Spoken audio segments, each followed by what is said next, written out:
Good morning, and thank you for joining me on the path to liberty.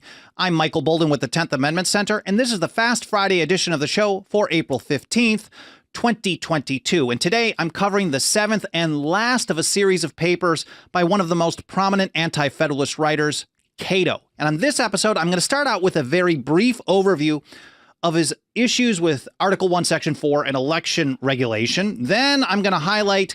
It's a very short paper, so I want to go back and highlight the main issues that he made in each of his first 6 papers, with some of my favorite quotes as well. And then I'm going to wrap it up with a summary from his 7th paper and some highlights of things that he had to say. His main issue is about centralization of power, and too much trust in people who have power. Well, I can't thank you enough for spending some of your time with me today. Thank you so much for being here, whether this is your first episode or you've been here for every single one since day one. But since it's Fast Friday, I promise to not take up too much of your time. Let's see if I can get this info out to you in the next 10 to 15 minutes. Let's start it out. Cato number 7, January 3rd, 1788. I'm reading it here from teachingamericanhistory.org. I will include a link to this paper plus everything else that I mentioned over in the show notes. I publish a blog post for each individual episode about 1 to 2 hours after the show is done broadcasting over at 10thamendmentcenter.com/path to liberty. And in this paper, number 7, he starts out by reiterating his point that the power of the Senate and the president are too intertwined. And like Montesquieu said, if you combine these powers, this leads to basically a tyranny. So he noted that in his last paper and expected things to lead to basically a permanent aristocracy. He starts it out with that the Senate and president are further improperly connected will appear if it is considered that their dependence on each other will prevent either from being a check upon the other. So if they're separated completely, then maybe they can check each other. But if they're too intertwined, then they're more similar to one. He said they must act in concert, and whether the power and influence of one or the other is to prevail will depend on the character and abilities of the men who hold the offices at the time. And you never want to put the fate of your liberty in the hands of, well, the character of the people in power. So again, like I said, this is a really short paper. And next, he basically argued against Article 1, Section 4, which reads, well, part of it reads this: the times, places, and manner of holding elections for senators and representatives shall be prescribed in each state by the legislature thereof. He's not opposed to that part, but this next part he's concerned with. But the Congress may at any time by law make or alter such regulations, except as to the places of choosing senators. Here's how Jason Mandrisch over at Founder of the Day put it. Cato argues that Congress then can make up any reason to intervene and will use that ability to make elections very difficult for most people to participate in by putting it at a time and place that is extremely inconvenient. And this actually became a really common argument by anti-federalists. And I'm not sure if it has that much impact on us today, but it was very, very common. Patrick Henry and George Mason talked about this during the Virginia Ratifying Convention. We heard from Brutus on this, even Elbridge Gerry and a few others. And on the other side, the primary response, I think, was from Alexander Hamilton in Federalist number 59. Here, back to Jason.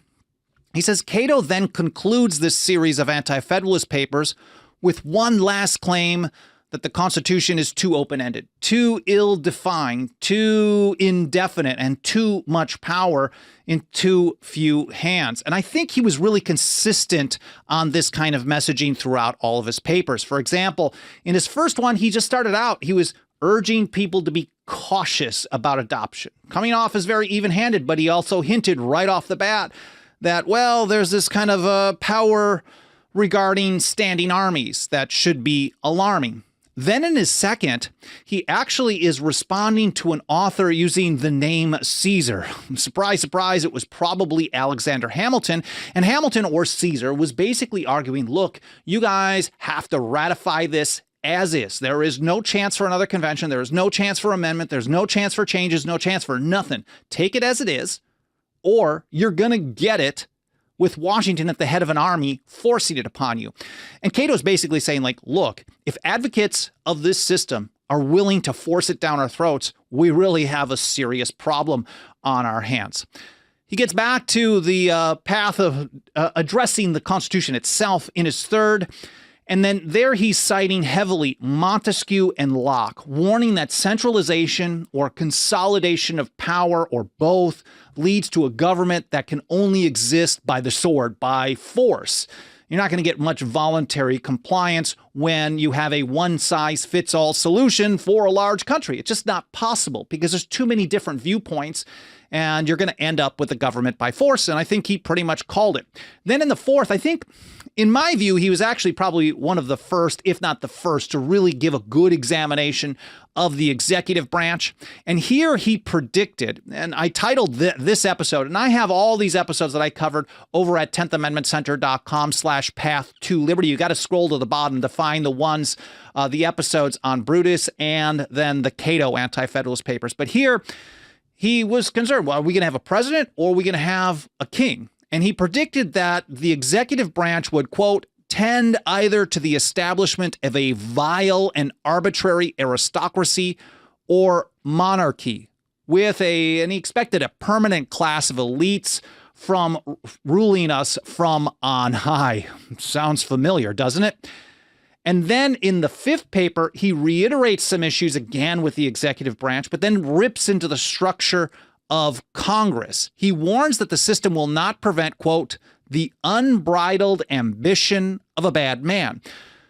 Because it doesn't matter how you do things, if you're not thinking about it, you're thinking in the future about how someone with bad or ill intentions may want to abuse the system, then you're really missing the point. And I think a lot of the Federalist arguments was like, well, look at all these great people we got here. The best of the best are going to rise to the top. But I think a lot of the Anti-Federalists, Cato specifically here, was certainly thinking more long term.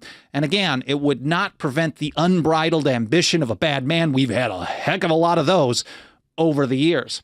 And then in his sixth, he ended up predicting that a lot of the founders or the Federalists were actually telling the people, well, how are you going to pay for this? And their answer was, oh, we're going to primarily fund the government on trade and then import duties. And Cato was like, look at these numbers. This is nuts. There's no way this is going to, he did not use this kind of language, but there's no way this is going to happen. And he predicted that there would end up being a direct taxation on individuals. Now, the type of taxation that he expected ended up being different, but he certainly was correct in that the government was going to be much larger than what those funds were going to be able to pay for, and individual taxation would be the next problem. And then he also talked about the Senate and the treaty power, and he predicted this, and I think he really, really nailed this better than most or any. By treaties, engagements may be made to raise an army, and you may be transported to Europe to fight the wars of ambitious princes. So again, really called out a lot of what we're facing today, the treaty power policing the globe, fighting wars under UN resolutions, and the like. Here back to Cato, here number 7. Hitherto, and I'll explain what this sentence means. Hitherto, we have tied up our rulers in the exercise of their duties by positive restrictions. If the cord has been drawn too tight, loosen it to the necessary extent, but do not entirely unbind them. Here's what he's saying. Yes, the Articles of Confederation is a problem. They are too restricted, and in fact, that's causing problems. But the solution of totally unbridling these restrictions, giving them all this new power, is worse than the problem that we're facing today. There were not many people on the Anti-Federalist side who actually loved the Articles of Confederation. In fact, even John Dickinson, who we could call the father of the Articles of Confederation, was actually a Federalist supporting ratification of the Constitution. Now, Dickinson wasn't alone in drafting that, but he was really one of the lead people doing this, and he wasn't in favor of keeping the Articles. Neither was Cato, but he wasn't in favor of just doing whatever. And he thought that this new system, the proposed system, had too many problems. Back to Jason over at Founder of the Day, Cato then suggests that putting too much trust in the kindness of rulers leads to the loss of liberty and sows the seeds of tyranny. If you've listened to me on this show for any amount of time, you've probably heard me cite Patrick Henry in the Virginia Ratifying Convention, June of 1788, over and over, and I should know this one, but I'm going to butcher the paraphrase. Show me that age and country where the people put their liberties into the hands of the rulers, being good men without a consequent loss of liberty. He said every such mad attempt, their liberty was lost.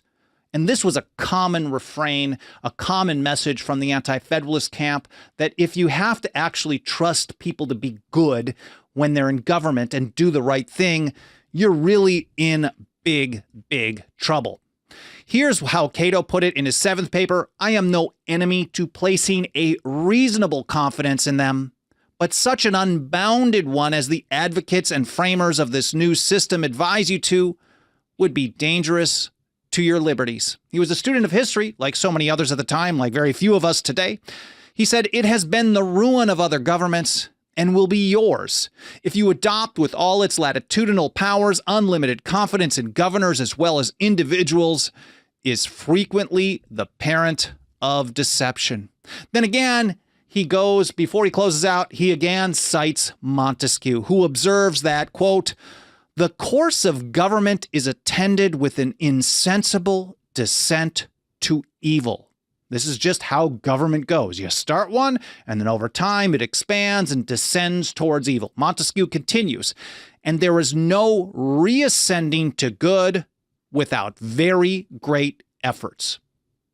Here's how Cato put it.